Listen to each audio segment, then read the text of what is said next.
come together and figure out why this is and what's going on and the whole ball of wax. There's one thing I will say.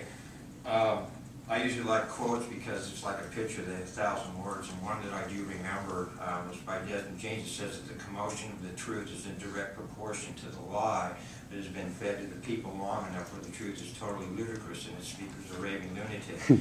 So if I sound like a raving lunatic, you'll probably know why.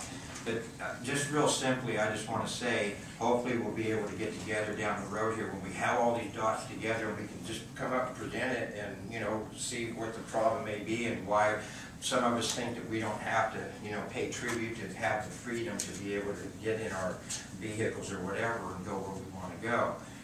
One thing I will say, and this is just my own opinion and common sense to me, and maybe some of you might disagree, and that's fine, this is what we need to work out, but I always used to wonder, how has it become a privilege for us to be able to go to the store and get groceries for our family, or maybe drive to school to pick up our children on a rainy, bad weather storm, or, you know, even go to the church of our choice, or even travel to government offices to redress our grievances. It's like I see that we have our alienable, God-given rights that have been completely morphed into a privilege for a lot of people. And I'm not saying that, you know, we should just randomly be able to do what we want. No one has to abide by any rules. You have to have some congruent rules. This is, you know, it's foundation for everybody to be able to work together.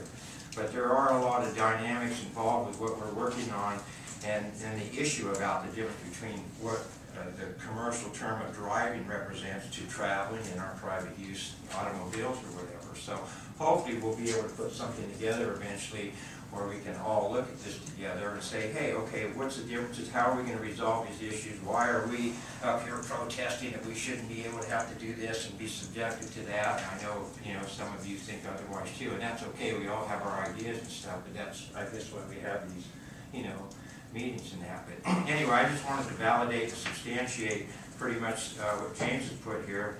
And again, hopefully we'll be able to come together and, you know, figure this out without getting in a big war and stuff and hassling with the police and everything else, because this seems to be the agenda lately.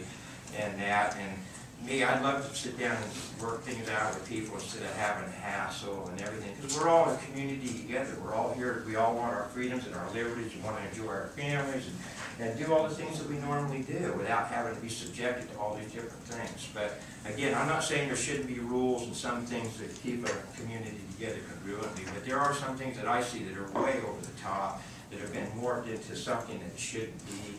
And I'm just like anybody else. I'm looking for my freedoms and rights too. I try and be compassionate and understanding with everybody's issues and things like that too. So with that being said, again, if we come together again, then maybe we could have something to, you know, discuss on these things and that. But so that's my story. I'm sticking to it.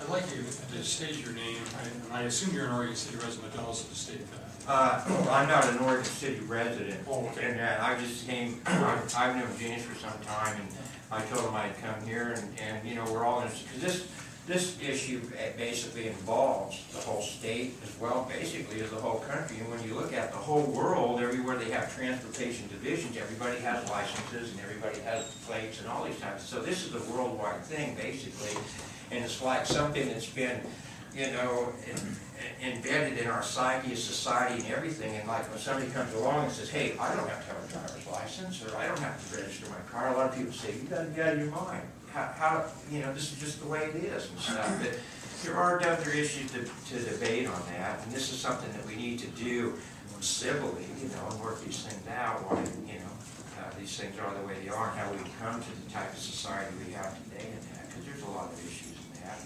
The world as it is, I always say there are things that are coming to the table here in our whole world that will make all these things real insignificant. But in the meantime, we still have to deal with what we're dealing with. Thank you. And again, for the record, did you state your name? Yes, Rod Souza. Susan? Okay. Yes, thank you very much. All right, thank you everybody for your time. I appreciate it. Have a good evening. With that, are there